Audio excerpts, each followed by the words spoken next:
Mikel, a really impressive performance tonight in this friendly. Is the team where you wanted to be at this stage of pre-season? Yeah, for sure. We can take a lot of positives from the game, apart from the result, the way we performed, a lot of very positive aspects, collectively and individually as well. And yeah, we take a lot from it, a lot of things to learn as well, things that we can improve, especially in the second half and when we made certain changes as well.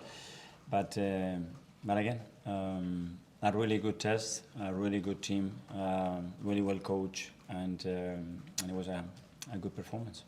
Any update on Calafiore and Timber in particular, those two players? Well, with Jurrian, he had a little discomfort in his feet in the last few days, and obviously after the amount of time that he's been out, we didn't want to take any risk with him. In regards to Ricardo, again, it's so much happened to him in 1 week. He's coming in a new environment, different completely methodology, different training, and we are managing, and we want to do it slowly to get in the best possible way. So hopefully on Sunday he will be available to play some minutes. Jordan, please on. Yeah, hi. We saw Bukayo and Declan come on in the second half. I think they've had just 24 days since the Euros final and until now. Is there any worry that there's a bit of burnout that could be a bit at risk, or are you happy to chuck them straight back in? Are they looking good and fit and ready to get straight back? Well, the season starts in 9 days, so 10 days, so they have to be ready, and this is the demands that they have right now. So we really look after them every day that they are with us. When we have the ability to give them days off, we do. We give them days off as well before they start the Euros. We have given them the rest that they needed.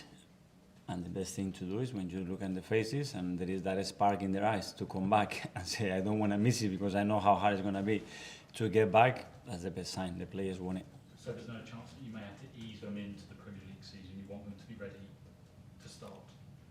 They will tell us how they are. So you throw them in and we will see how they deal with everybody and what they have. They certainly want to be involved. Sam Telegraph. Hi, Miguel.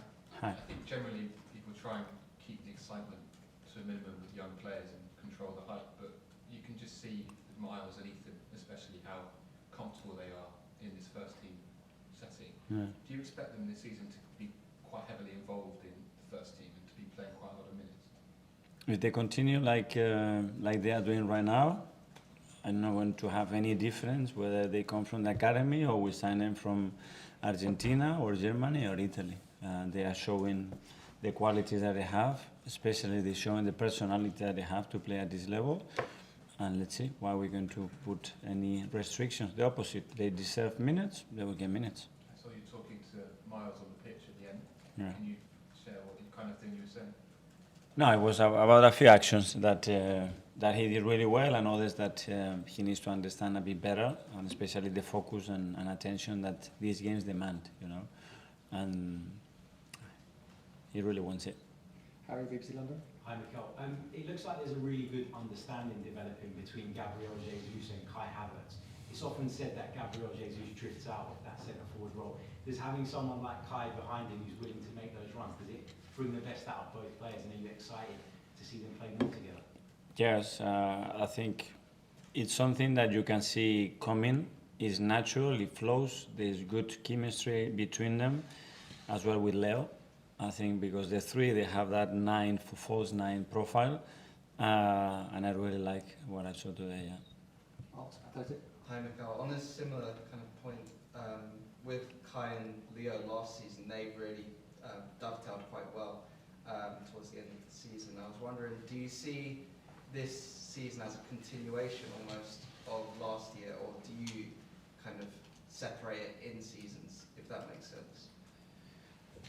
You can really, because you have to be, first of all, very sensitive to read the information that the players are giving you. Not only individually, but the chemistry that they have within the units, how things flow, one side and the other. And it's certainly something that we can still develop, especially in our left side. So those combinations are giving up options. And yeah, they are all really, really good players, so the competition is quite big there.